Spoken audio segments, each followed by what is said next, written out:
This episode is brought to you by State Farm. From your morning podcast to your afternoon playlist, State Farm knows you personalize your entire day, and that's why State Farm helps you personalize your insurance with the State Farm Personal Price Plan. It offers coverage options that help protect what you care about most at an affordable price just for you. Like a good neighbor, State Farm is there. Prices vary by state. Options selected by customer. Availability and eligibility may vary. Go further with the American Express Business Gold Card. Earn 3 times membership rewards points on flights and prepaid hotels when you book through AmexTravel.com. Whether your destination is a business conference or a client meeting, your purchases will help you earn more points for future trips. Experience more on your travels with Amex Business Gold. Terms apply. Learn more at americanexpress.com/business-gold. Amex Business Gold Card. Built for business by American Express.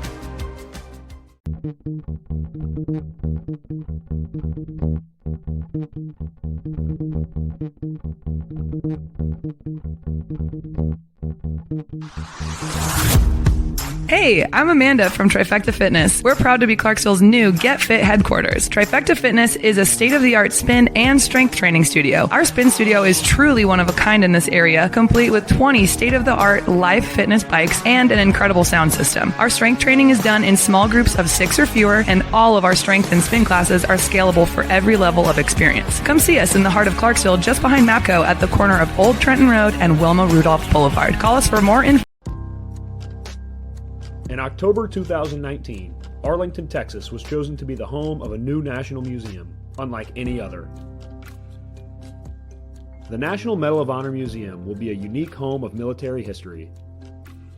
The 100,000 square foot museum will house exhibits, archives, and artifacts relating to the 3,500 U.S. troops who have been awarded the medal, the nation's highest honor for valor in combat.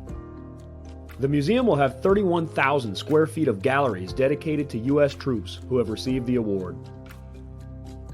The museum CEO, former Navy SEAL and NASA astronaut Chris Cassidy, said the museum will focus on education as much as preservation. The building will have 5 areas dedicated to Medal of Honor winners from the Army, Marine Corps, Navy, Air Force, and Coast Guard. The main gallery will be located in a central plaza under a 25,000 square foot slab of steel, which will appear to be suspended in midair. It will be supported by 5 pillars. Black Rifle Coffee is a corporate sponsor of the museum, as are the Dallas Cowboys. The museum's board also includes over a dozen major corporations and 6 Medal of Honor recipients, including David Bellavia, Patrick Brady, and Britt Slabinski. Army Staff Sergeant Bellavia was awarded the medal for clearing an entire house by himself on November 10, 2004, as a squad leader in support of Operation Phantom Fury in Fallujah, Iraq. He killed 4 enemy fighters and wounded a 5th in close quarters battle. Army Major General Brady flew and coordinated the evacuation of 51 seriously wounded men during a firefight in Vietnam in January 1968. Slabinski, a Navy SEAL chief and team leader, led a rescue team of SEALs during Operation Anaconda in Afghanistan in March 2002. Slabinski and his team flew to a mountaintop ambush site to rescue Petty Officer First Class Neil Roberts, who had fallen from the back of a helicopter. Slabinski led the team through almost constant combat against an entrenched Taliban force. Along with the board members, former presidents Jimmy Carter, Bill Clinton, George W. Bush, and Barack Obama serve as honorary directors. The museum is expected to open to the public in late 2024. All right. Welcome back. Misfit Nation. Misfit Nation. The Misfit Nation Show. We are a show founded by a veteran and hosted by 2 veterans and a military spouse. Our mission is to get people to tell their stories to the world. If you're an author, share your tips with the Misfit Nation. If you're a musician or an actor, our audience needs to know how they too can get into the business. Coaches, we love our coaches. Come on and share your tips with the Misfit Nation to help them become better versions of themselves. If you are a corporate leader or an entrepreneur, come on and show how you did it and how hard you have fought for success. If you are a veteran, first responder, or Gold Star family, we would love to have you come on and share your story with the Misfit Nation. We always have time for you. If you're feeling down, alone, or starting to see the darkness, stop. Think about those who are around you. You are not alone. You will be missed. If you feel like your problems will be a burden to those in your inner circle or feel embarrassed, dial 988. If you are a veteran, take option 1. We need you to keep pushing forward. Don't make a permanent solution to a temporary problem. If you are a new listener, welcome to the MisFitNation Show. Be sure to subscribe to our show on your favorite podcast app. Also on our YouTube channel at @the_MisFitNation. Subscribe and click the bell to keep you up to date on our latest episodes and all of our news. You can also find us on Heroes Media Group and About Face Radio. Now, let's get to the show!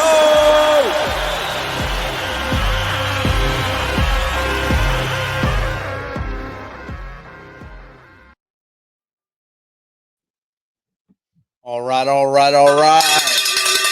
Welcome back to the MisFitNation Show. It's our Thursday after dinner show. We got a good one tonight. I know a lot of you are going through a lot of emotions after Tuesday night, but remember, we're all one country. We're all one family. Let's come out of this and move forward and do the things we're supposed to, get in our communities and clean up our communities and make things the right way.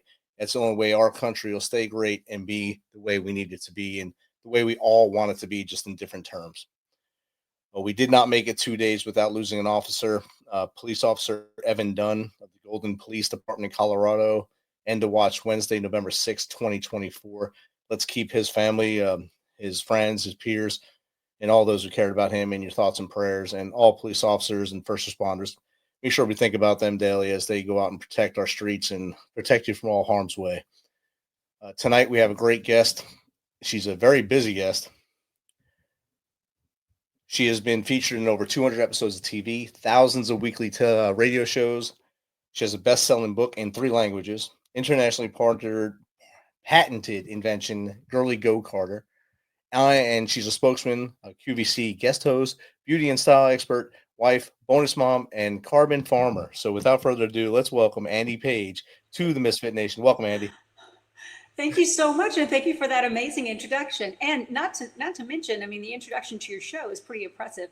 I like how you open things up. There's a lot for us to be prayerful about and be happy about, and it's true. The more kind we can be to each other and think of each other as one, the better off we'll all be.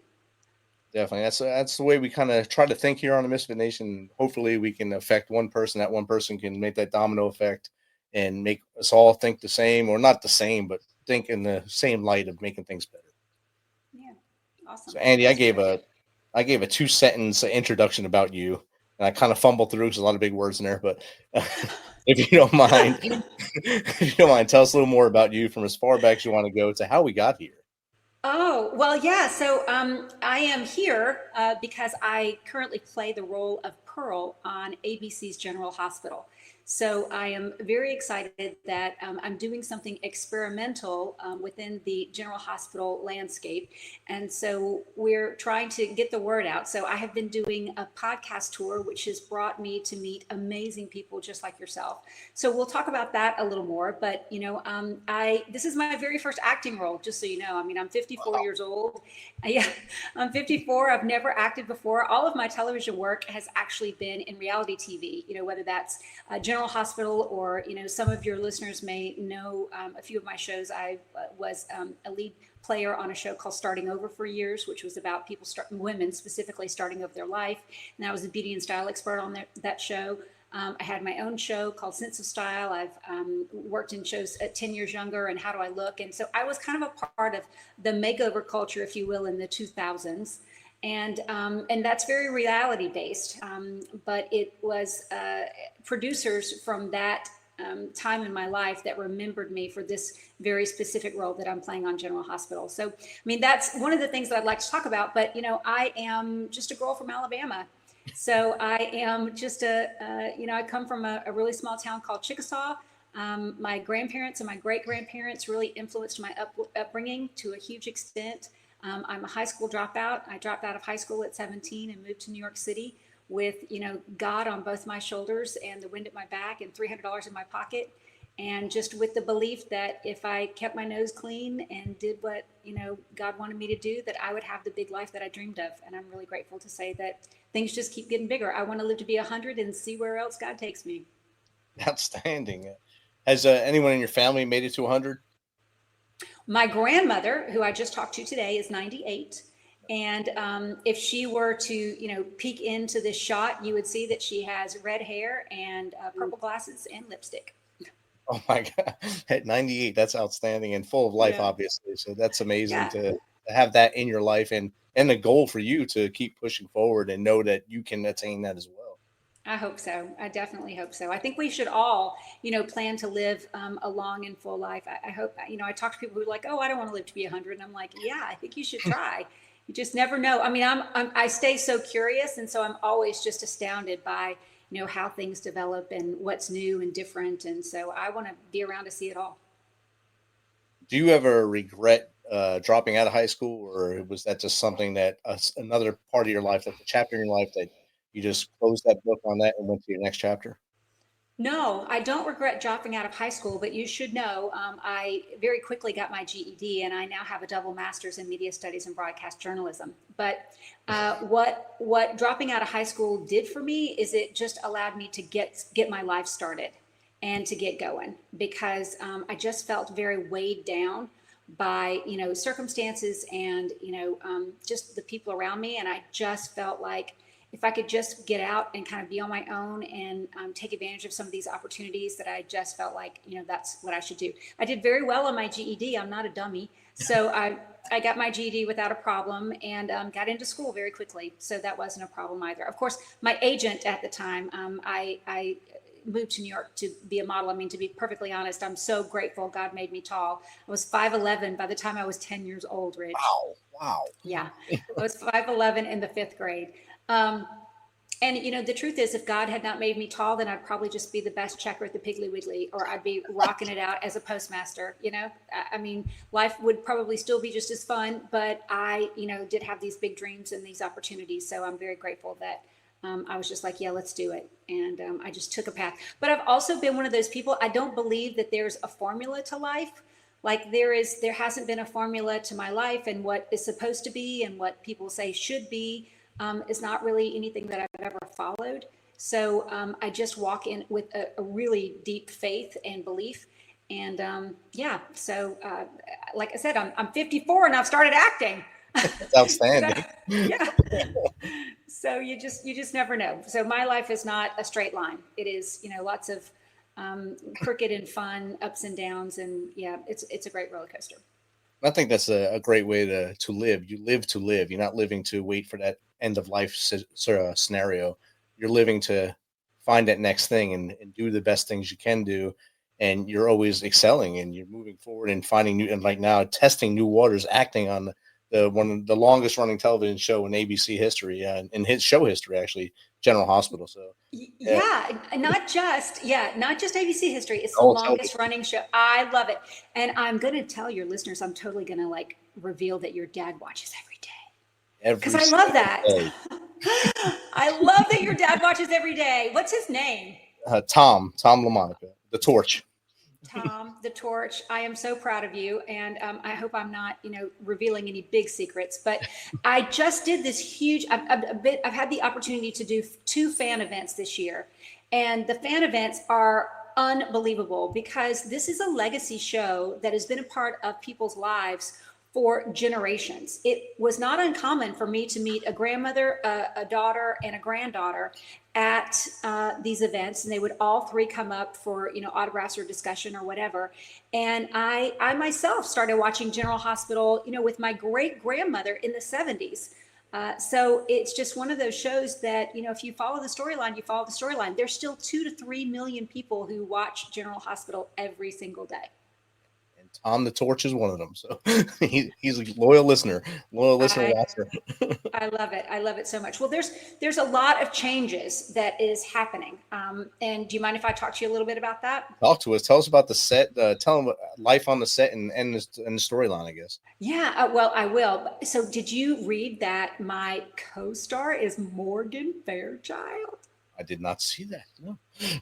Yeah. So imagine, right? This is my very first acting gig. You got a superstar. And my co-star is Morgan Fairchild. I mean, it's so unbelievable. So the way that, the whole reason that I am a part of the show now is I am actually a character. My name is Pearl on the show, and I am a guest host on the fictional home shopping network called Home and Heart. And and Morgan Fairchild, who plays Haven de Haviland, she is the lead host on the show. So that's a part of the storyline.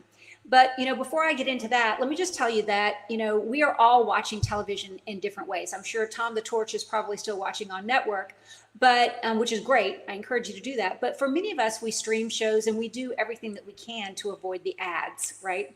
Yes. But I mean, Rich, I got to tell you, they call it a soap opera for a reason, and that is because soap paid for it. So as things are changing, we've got to figure out how, a legacy show like this then this can survive. So how it was pitched to me to be a part of the show is, I was posed the question, what if you could have, purchased Fonzie's jacket? Or what if you could have ultimately, known about, Phoebe and Monica and Rachel's hair care products?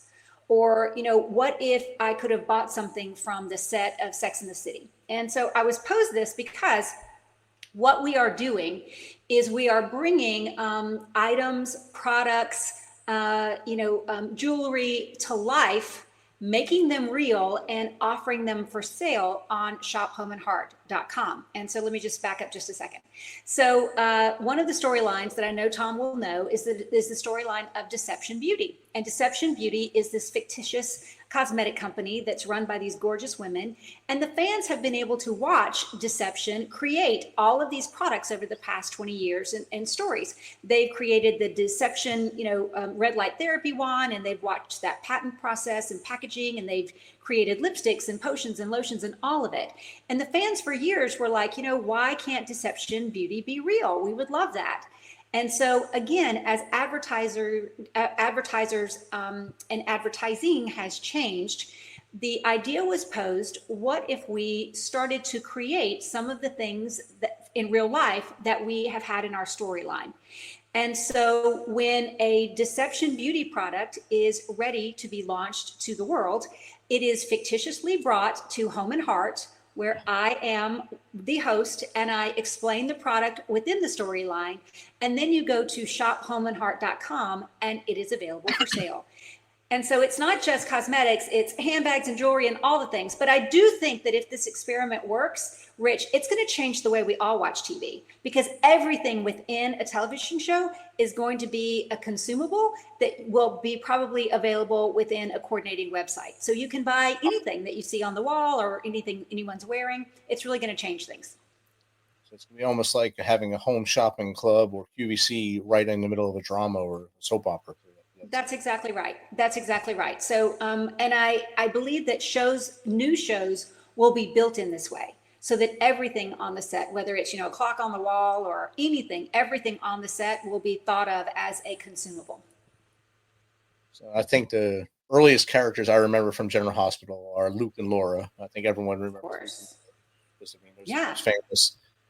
Last time I was up with my dad sitting there, I thought I was seeing things, and it was Stephen A. Smith on the set. I was like, there's no way Stephen A. Smith from ESPN is on General Hospital. But he was. And is he still there? Yes. You cannot believe the people who've been on General Hospital. I mean, Elizabeth Taylor had a role on General Hospital.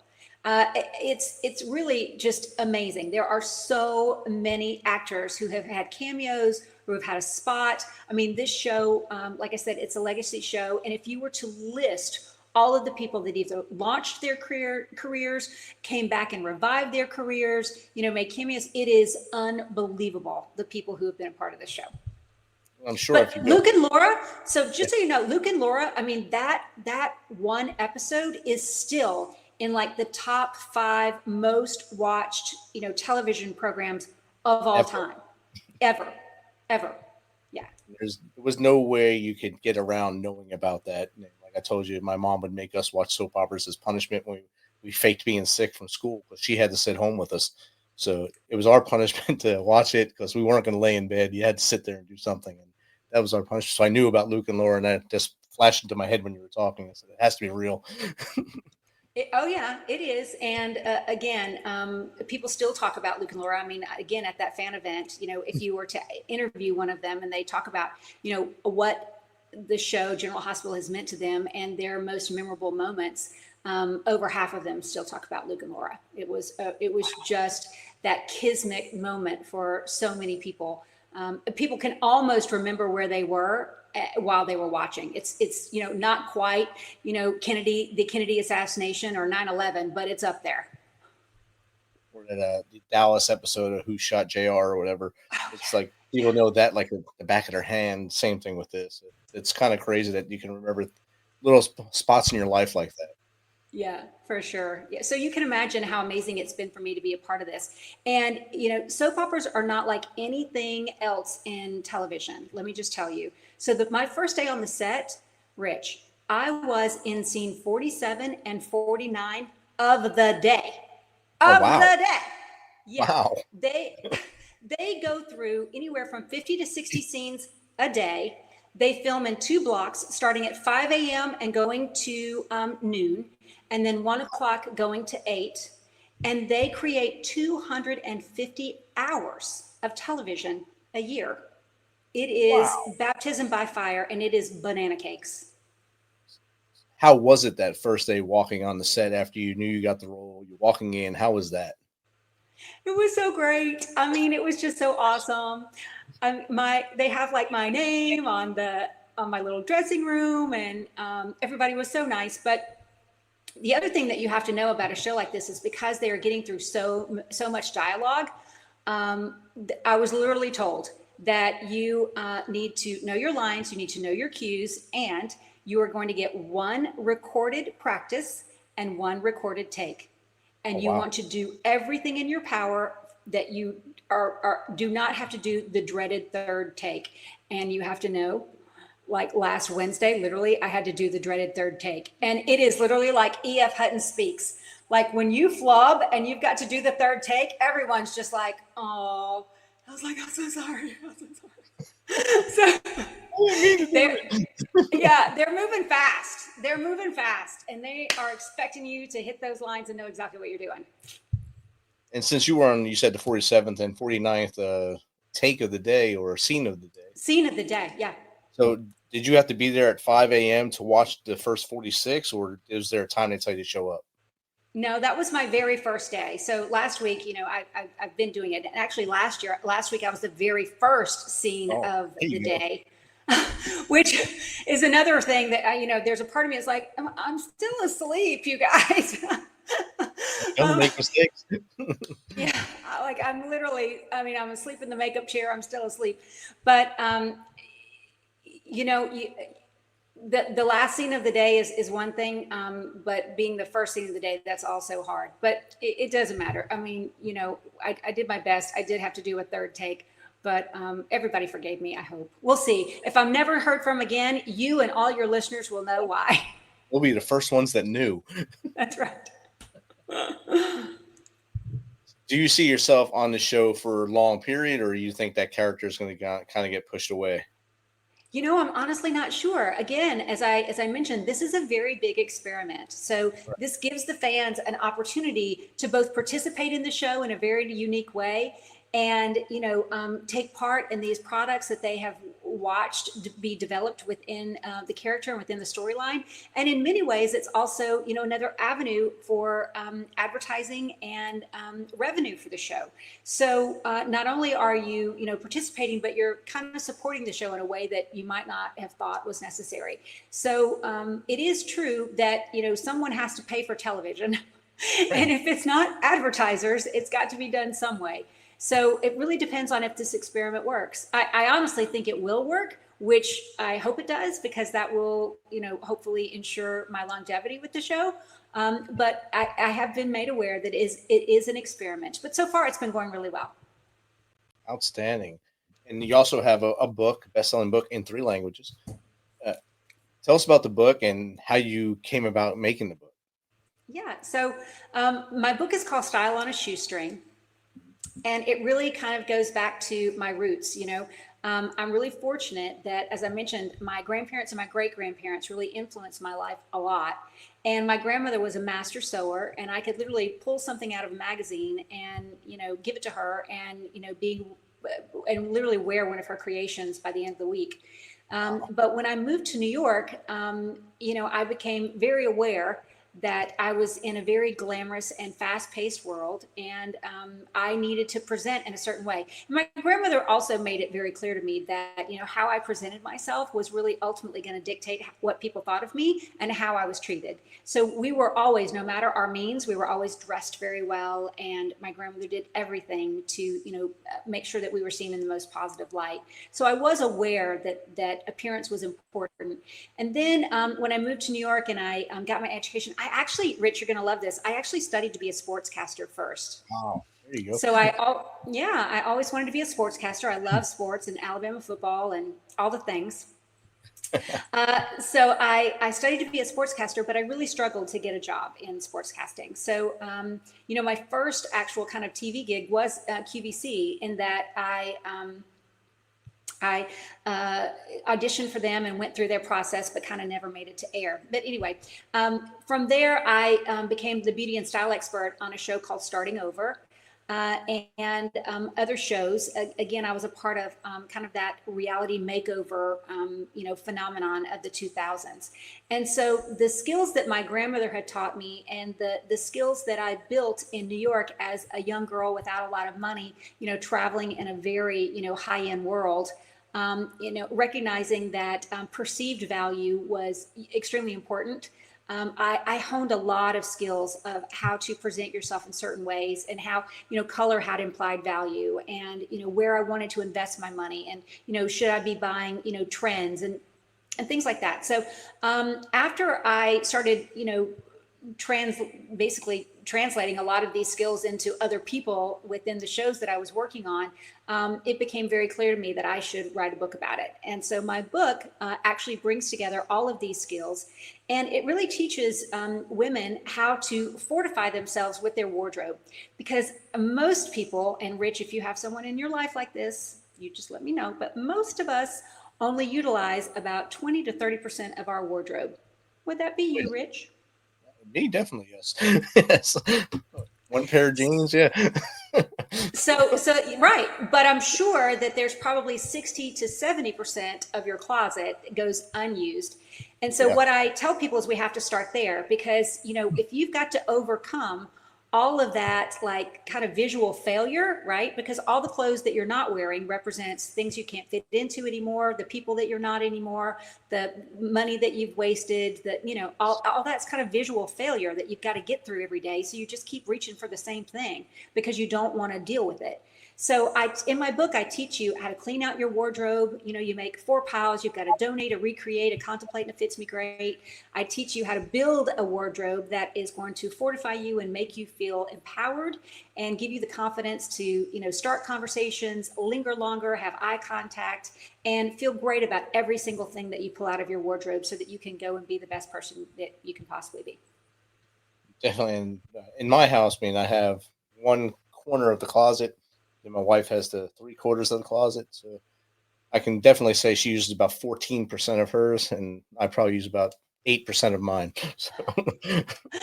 Yeah, so it sounds like you need style on a shoestring. But yeah, like a major closet weed, I think is important for all of us, Definitely. And I can, every pile you said, I can see in my closet, as you were saying, that things I haven't touched in years, things I don't even know why they're in there. Well, I didn't hang them up, but they're just in there. I don't hang things up. I'm not allowed to. I don't do it right, but they get put in there, and I find out later that they're there, and that's where it's been. I haven't seen it in 2 years because I don't look in there for it. So. Well, imagine if you were to clean out your closet, and everything that you reached for, you knew what was in there, you knew that it fit you great, and you knew that it was going to, compliment you in some way. That'd be empowering. Amazing. Right. Definitely be amazing. Well, and we have that ability. I mean, that is one facet of our life that I feel is underutilized, and that is, our wardrobe. So my book is about, building that wardrobe that's going to help you feel great, and in many ways be that ripple in the pond that can make a huge difference. Awesome. And I put the link to your book in the chat so everyone can see that as well. So the direct Amazon link to it. I'm sure it's off your website as well, but that's the direct. It's in the chat right now. And you also have an invention that you would have out there too. Tell us about that. I do. So, I forgive me for my sigh, because at this point, when I'm talking to people about, some of the things that I've done, I always question whether I should, give this particular part. So, in 2009, Rich, I don't know if you did a deep dive into my bio, but in 2009, I cut off my right foot. And it was a really big accident, obviously. I certainly didn't mean to do it, but I was cliff diving. Oh my! I was cliff diving and I missed the water. Ooh. That's the gist of it, right? So what happened is while I was on the set of my television show 10 Years Younger, I really needed a place to put my mic pack. That again is a reality television show. It was, and our shooting schedule was insane. I was mic'd up for 12 hours a day. And most of the time, for most women, they hang your transmitter on your bra. I mean, I'm sure you've done television and radio. They usually, either put it in a man's pocket, right? But if you have on a dress, where are you going to put it? They hang it on your bra. So after wearing a transmitter, a hot transmitter on your back for days and days and days, I just started to get water blisters and it was so uncomfortable. And when I asked what alternatives there were, they gave me a leg device, but it wouldn't stay up. And the more that I moved and the more I got hot and sweaty, it would fall right down. So I actually one day began to fashion what is now the GirlyGoGarter out of, a workout shirt and some hot glue and, some cut up bras. And so I created something that would work. But again, as soon as I got hot and sweaty, it would last a little longer, but it would fall down. So, jump to, I have just literally severed my foot. I am in the hospital, the second hospital, because the first hospital said that there was no way they could put my foot back on. And so, the people that I was with at the time would not take no for an answer. So I ended up going to another hospital who worked very hard to get my foot back on. And luckily that happened. But if you can imagine, in my morphine-induced haze of me just screaming at the universe and God about how this could happen and what am I supposed to do now? And what I've been a good girl my whole life. Like, I can't even believe it. I got just a very clear message that this was my pivot, that I was supposed to pivot and I was supposed to bring this, I was supposed to birth this product. And so within 2 weeks of being in the hospital, and I started to reject any pain medicines because I really wanted clarity. And I just started researching everything, how to raise money, how to build a business plan, how to get a provisional patent, who could possibly do manufacturing for me? How do I build a prototype? What is the process, the sequencing? And I actually went to Asia on crutches, determined to bring my product to life. And before COVID, we were in about 6,000 stores. We're patented the world over. And I'm happy to say that I was surrounded by some great counsel who said, of course, this is going to be a mic pack holder for television and film, but have you thought about the medical implications, or what other ways, something like this could be used? So we are the #1 product for people who are insulin pump dependent. We offer a great alternative for people who use insulin pumps. And of course, brides love it because they want a place to put their hanky and lip gloss and everything when they walk down the aisle, and you can't really lug a purse. Girls going to prom and festivals and carnivals. If you have on a dress and you ultimately need an additional place for your money, ID, lipstick, cell phone, and keys, it will carry up to 3 pounds, and it is a secure place for you to keep a small weapon, for concealed carry, or anything else that you might need. Nice, and that fits in with a lot of our audience, the concealed carry portion. So that's good. They love that side of it. I'm not sure how many. Too. See, it's beautiful. That's a great thing, and safely conceal carry and not just shoot your leg off. No. I'm very proud of it. I've been used by undercover police officers. I have all kinds of women who send me photos with their small little pistols in a GirlyGoGarter. That is awesome. And if you don't mind, where were you cliff diving? Massachusetts. In Massachusetts? I say it's a cliff. Really, it's just this huge boulder. It's like a really big rock that was out in the water that created a bit of a cliff. So it's not like I was cliff diving like in Oregon or the coast, the West Coast. It's this huge boulder that I actually swam out to. I watched all of these people do it from the shore. And I was like, oh my gosh, I want to go do that. And my boyfriend at the time was like, that's crazy. That I can't even believe they allow that. That's insane. You don't want to do that. And I was like, you don't know me very well. I do all of that. I jump out of airplanes and I'm a bungee jumper, and I'm not going to sit here and watch people have fun. I'm going to go and have fun myself.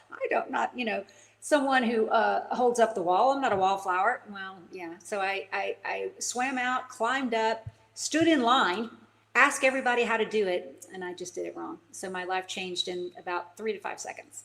Wow. Luckily, you had a good team around you at that time to make sure they didn't say no, they didn't accept no, and it got you to the right care and taken care of. It's true. And actually, the surgeon who helped me had just come back from Iraq, where he had done a lot of limb work and saved a lot of people's limbs. And it's interesting because the first hospital that I was taken to, the nurse literally said, there's no one here who can do that, but I do know someone who can. And it was July 4th weekend. And it took a while for them to find him, but she was diligent. And then I was taken to my next hospital. Again, my foot was off my body a long time.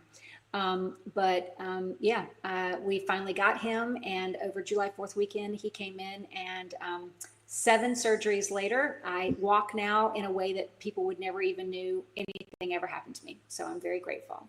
That's amazing.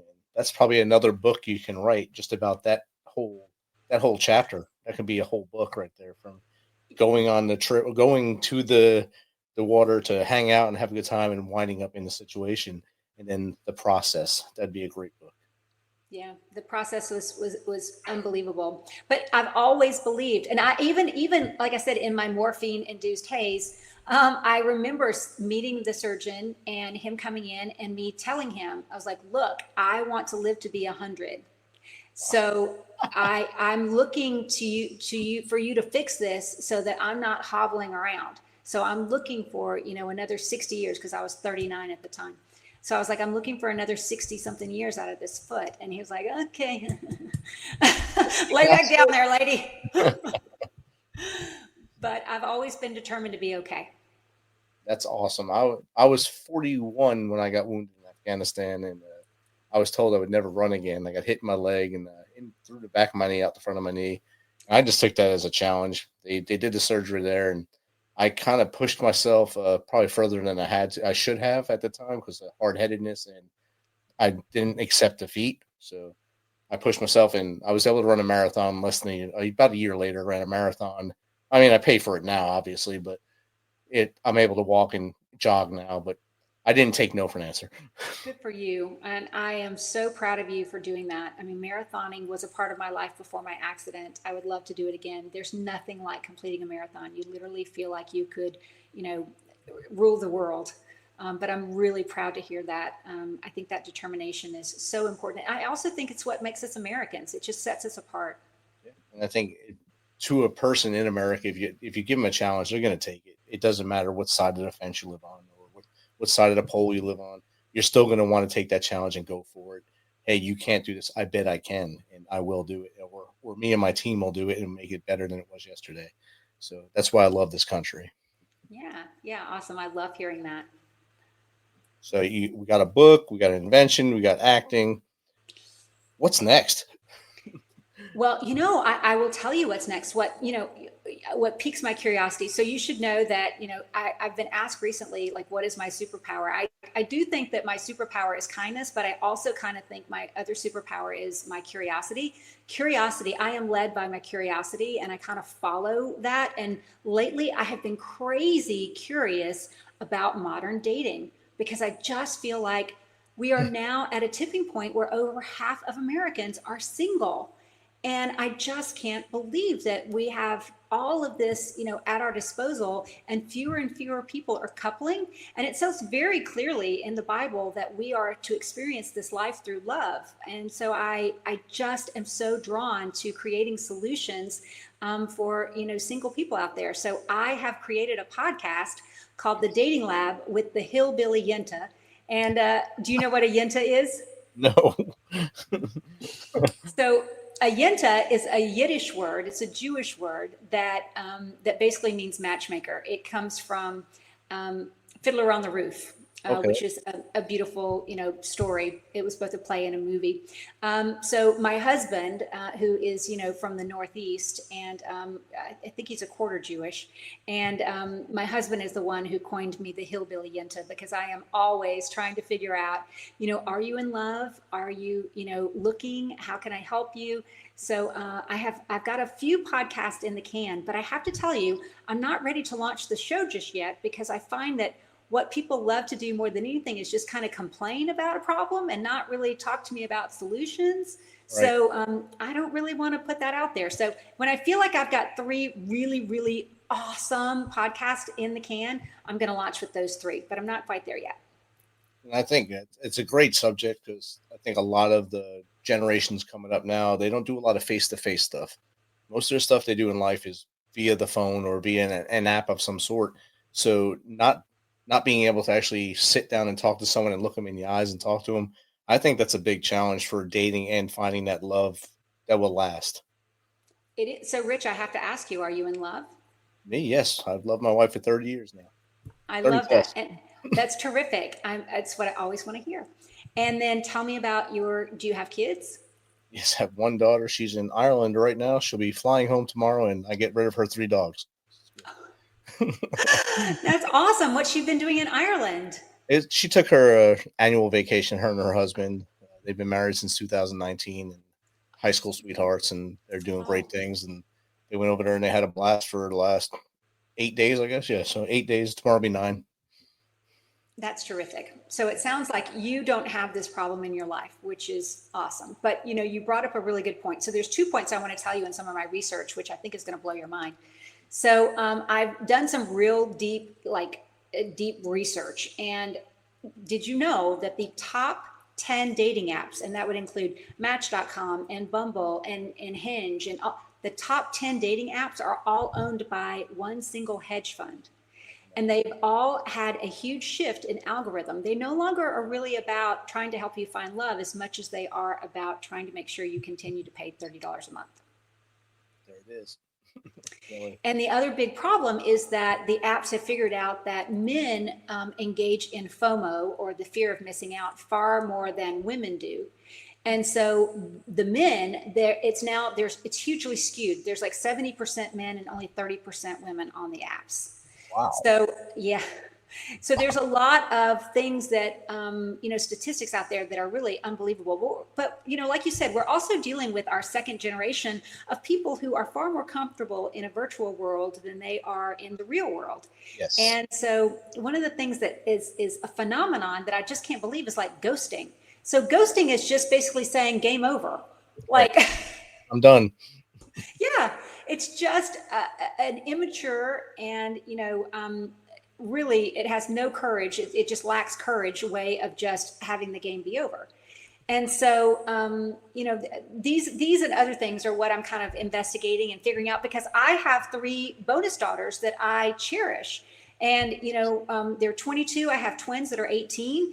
And I cannot believe the stories.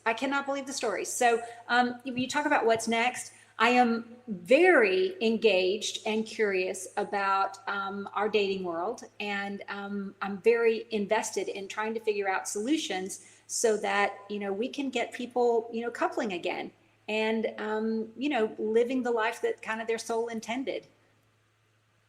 Definitely. And I think that we're all destined to be with someone. It's just your hard-headedness sometimes gets in your way, or dual hard-headedness, I guess, would be a good thing. Both of you have hard heads and you don't want to commit to something. But the things that we're seeing now, like you said, there's so many single people out there. I think it's a lot because they don't have social skills. And we grew up in the 70s, 80s, where you had to have social skills to survive. And if you didn't, you were kind of left to the wayside. And now it's whatever. I can just text you an emoji and I'm happy to say hello to you that way and not talk to you face to face.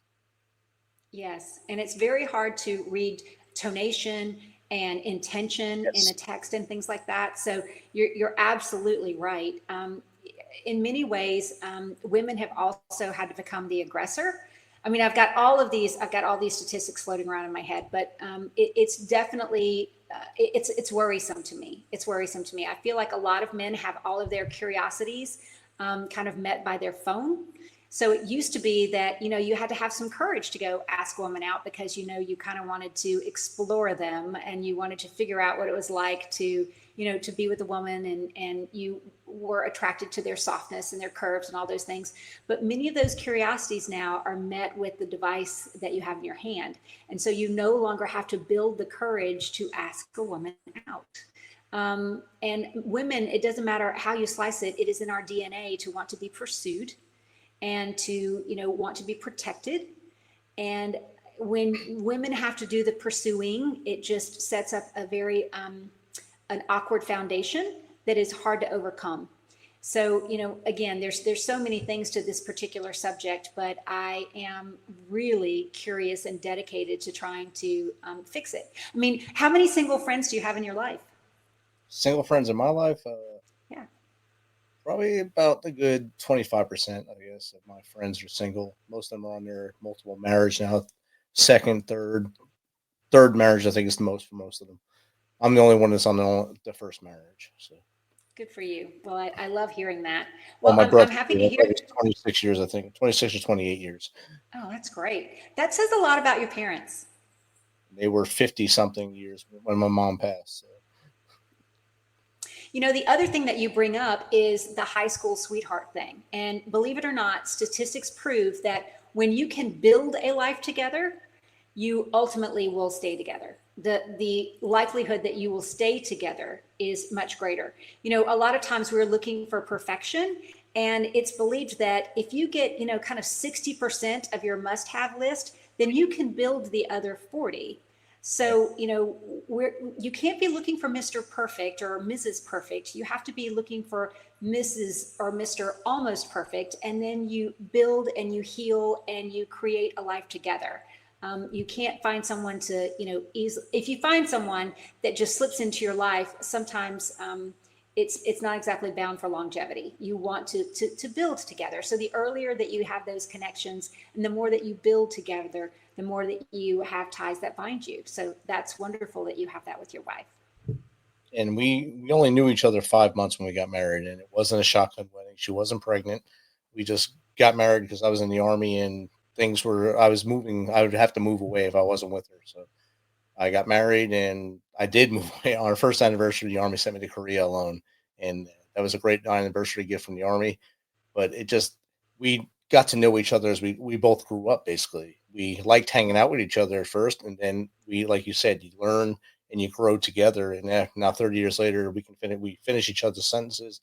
We know what each other are going to do before we do it. And I just hand my wallet over when I need to.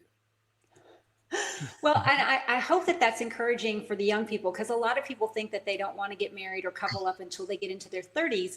And by the time you're in your 30s, you're so entrenched and kind of hard-headed that it's much harder to meld a new life with yours. So I am actually a firm believer that the 20s is still the decade to find love and make your connections.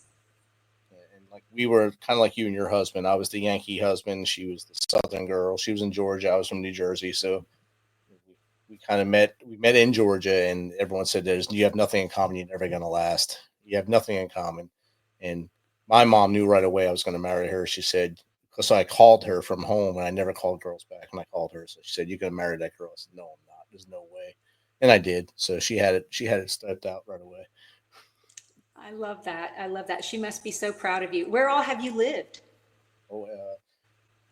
Started in Jersey, grew up there. Then Georgia was my first duty assignment. Korea, Kentucky, Kansas, back to Alabama for 3 years, back to Korea, then back to Kentucky, and then Maryland, and back here. And then, of course, deployments to Afghanistan and Iraq. Oh my gosh, what a big, big, amazing life. Thank you so much for all of your service. And your whole family sounds like they have been in service. Yes, and I think she has served harder than I had. She raised our daughter. I was gone most of our daughter's formative years, and I made up for that at the end. After I got out, when she published her book, my daughter, I was the book tour dad instead of the cheer dad or soccer dad. I was the book tour dad. How cute is that? I love it. That's awesome. Well, has she blessed you with grandchildren yet? she doesn't want kids. So I have 3 grand dogs. Yes, you do. Well, you tell her that Andy Paige said that the only reason to have children is grandchildren. And I have been told that by all of my grandparents my entire life. And so I'm already starting to like put the pressure on my kids. I'm like, I tell them I'm literally developing a podcast to help you guys find like a good man. So I am expecting grandkids out of this. I'm here for you. Yeah. So that's my goal. Well, hopefully, maybe she'll change her mind. Who knows? I'm sure she will. And she's at a stage now where she's trying to develop herself and build her brand and all that. So she's doing great things. She has her second book in editing right now. Hopefully it publishes within the next year. She has her fitness stuff she does. And she loves working at a coffee shop so she can talk to more people and learn more stories. So she's a very outgoing young lady. Oh, your pride in her is so endearing. I love seeing it. You literally light up. That's awesome. I do anything for her. I try not to do everything for her, but I do anything for her. And how about that guy? Do you like who she married? Yeah, he's a good guy. He works for the sheriff's department here. He's doing great things. Okay. He's from here down in Clarksville, and he takes care of her. That's all I can ask for. That's awesome. That's awesome. It's a big deal. My bonus daughter, so my husband had 3 children that I was very fortunate to be a part of their lives, at a very young age. And so I consider them my kids. But my 22-year-old brought her first boy home, and we were like, no.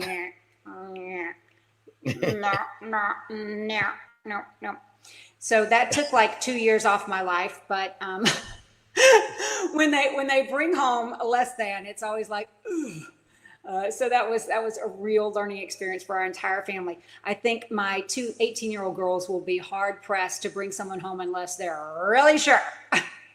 Yes. Well, they learned the lesson now, so hopefully they watch and learn that lesson and know they need to do a little more research on the person they bring home to you. Well, it is. I'm kind of not kidding. It is the reason why I'm like crazy about figuring out what's going on with dating. But anyway, so when my podcast is out there, I will let you know, and maybe I can have some of your single male friends come on and talk to me about their dating life. I'll send them your way. There's not many in my age group that are single, but if I have some, I'll send them your way. Well, Same I know age group as you. So. Well, I know that you lost your mom. Like, has your dad ever mentioned that he wants to find another love? Not to me, no. And I'm sure my brother might chime in, but I don't think he has at all. He's happy sitting on the couch watching soap operas and going down to the local store and doing scratch offs. So. Okay.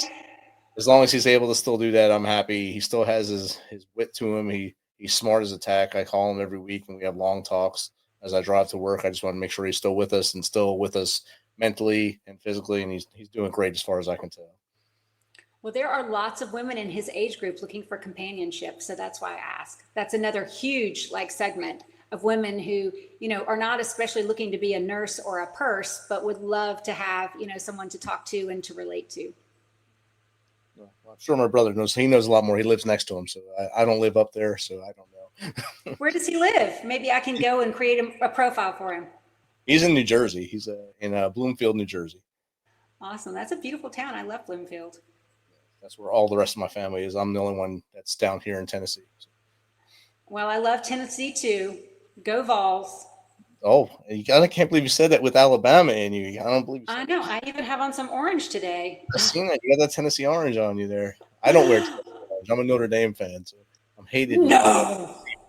See? Notre Dame? Oh, my Lord. Pardon me while I clutch my pearls. There you go. Notre Dame. Oh, my gosh. Well, they do think a lot of themselves, so much of themselves that there's really no reason to commit to, what do you call it? A conference. No, not Notre Dame. We would never want to do that. One of my favorite experiences was when Notre Dame played Alabama for, was it the BCS? I believe it was still the BCS championship. Yeah, it was BCS in 2012. Yeah, a few years ago. That's right, 2012. and I was in a bar, surrounded by all these Notre Dame fans. And of course I am, a crazy Alabama fan. And Notre Dame fans are just unlike any other fans. They have an ego, and I just don't get it. I don't know how you have this ego. Please tell me, how are you such a strong Notre Dame fan? What is it that ties you and makes you so loyal to this ridiculous group of golden clad helmet guys? Irish Catholic, born in the Northeast, and Daryl LaMonica played for the Notre Dame Fighting Irish. The Mad Bomber played for the Raiders. My last name's LaMonica. It's easy. Okay, well, that explains that. I can totally see I understand your loyalty. I struggle with others, but nonetheless, that's awesome. That's terrific. And that's why my dad's a Raiders fan too, because Daryl LaMonica played for the Raiders. He's a Raiders and Giants fan. So. The Raiders have always had a reputation of just being one of the toughest teams, man. They are out for blood. I can remember, they right? I didn't want to say that, but kind of. So one of the things, the reason I love sports is because, of course, I grew up saying Roll Tide, and, Alabama football was such a huge part of my upbringing.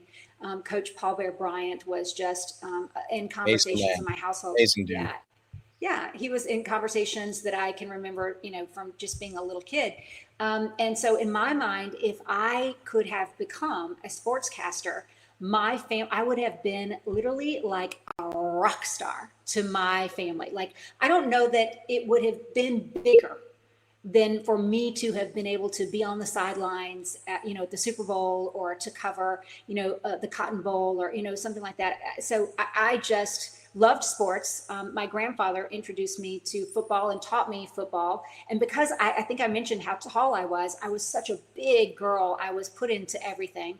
So sports was, basketball, volleyball. I even played football, Little League football, because I was the only girl in my community. But I loved all sports. I actually made Alabama All-Star in softball 2 years in a row. But I truly love sports, and I love football. And I do, there's still a part of me that thinks, that would have been so fun if that had been my trajectories to have been in sports. But I do love it, and I get a lot of mileage out of it. Marrying a guy from New England who, all he could really talk to me about was the Patriots. I was like, you have no idea, like college football rules. And so, he took me to a Patriots game, and then I took him to Tuscaloosa. And let me just tell you, we no longer go to Patriots game, but we go to an Alabama game at least once a year. I go to a Georgia game every year. My sister-in-law is a huge Georgia fan and season ticket holder. I'm actually going to the Georgia-Tennessee game next week. This week I'm going to Notre Dame versus Florida State up in South Bend.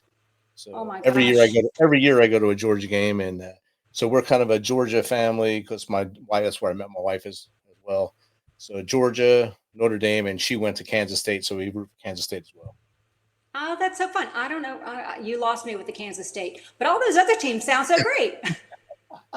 Of course. Because they're SEC teams. SEC, I know those. No, it's just not about me knowing them. I mean, not for nothing. What's Kansas State ever done? God bless. I mean, I wish them all the best, and I hope that they're educating our youth. I love that. But football, come on. They're coming. Okay. I will watch. I will pay more attention. All right. So Andy, this has been great. We're running to the last 3 minutes here. If you can give the audience 3 tips on how to either A, get into acting, write a book, or maybe become a patented inventor, what would that be? Okay. Any of those. Well, to become a patented inventor, if you have an idea, the first place that you start is with a provisional patent. And you can get a provisional patent. You can apply for one on any government website. The other big tip I will give you when you're talking about patents, that is patent is U.S. or national law. So you can use attorneys anywhere. You don't have to use a local attorney. You can find and shop for inexpensive attorneys to help you. So being a New Yorker, I use an attorney in Utah for all of my patent law. So that's one big tip. Provisional patent first, and that only costs, a provisional patent really only like $120. So to become an actor, I will tell you that there is an amazing website called Backstage, and backstage.com, you can literally filter through your community, and you would be shocked at what is produced in every community in the country. You can pull up by every state and be a part of lots of productions, commercials. There's all kinds of things that you can be a part of if acting is something that you've always wanted to do. And you can do it at any age, I promise you. So that would be that. Anything else that you want to do, I would just tell you that there is no reason to be a sideline, sitter. If there is anything that you want to do, all you have to do is go for it, because God would not have given you the idea if he had not created the path. So if you have the idea and you want to do it, just do it. Life is too short. This is not a rehearsal. Get out there, live the biggest life that you can possibly live. Outstanding. And Andy, what's the best way for the audience to get in contact with you if they want to chat with you like we are, or maybe pick your brain a little bit? They can head to andypaige.com, ANDYPAIGE. You can find me at GirlyGoGarter.com, but I also encourage all of your listeners to head to shophomeandheart.com so that you can really see all the things that we've developed through General Hospital as well. Awesome. But that's all in the show notes. I've also put it in the comments. Andy, this has been awesome hanging out with you tonight. Thank you for sharing some of your Thursday night on the East Coast with us, and your love for the Alabama Crimson Tide and all that for us here in Tennessee, even though I'm a Notre Dame fan. Thank you for everything you're doing. And it's amazing to watch what you're doing and accomplishing. I'm so happy to be with you. Thank you so much. Have a great night.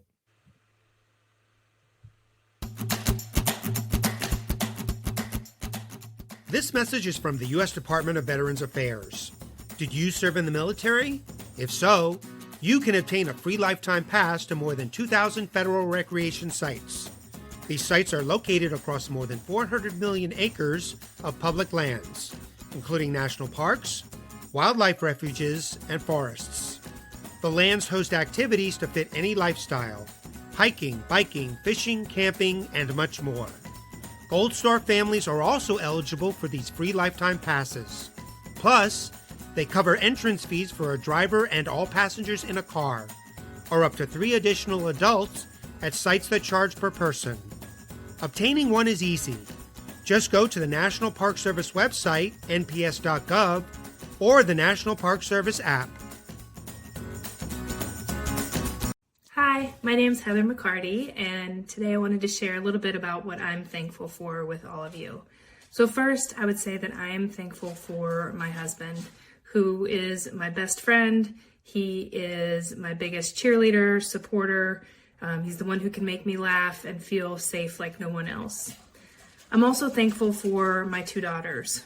My oldest daughter, who has the biggest heart I've ever known, the best spirit, and embodies how to just be who you are no matter what. And she's what I want to be. And my youngest daughter, who has shown more strength than I ever imagined one person could have. And I'm so thankful that she's not only taught me, but so many others, what it means to have strength can mean still struggling, but moving forward and smiling while you're doing it. I'm thankful for friends who've become family and are my chosen family now. I'm thankful for getting to do work that means so much to me. And I'm thankful to have health when I know that's not the case for everyone. What are you thankful for?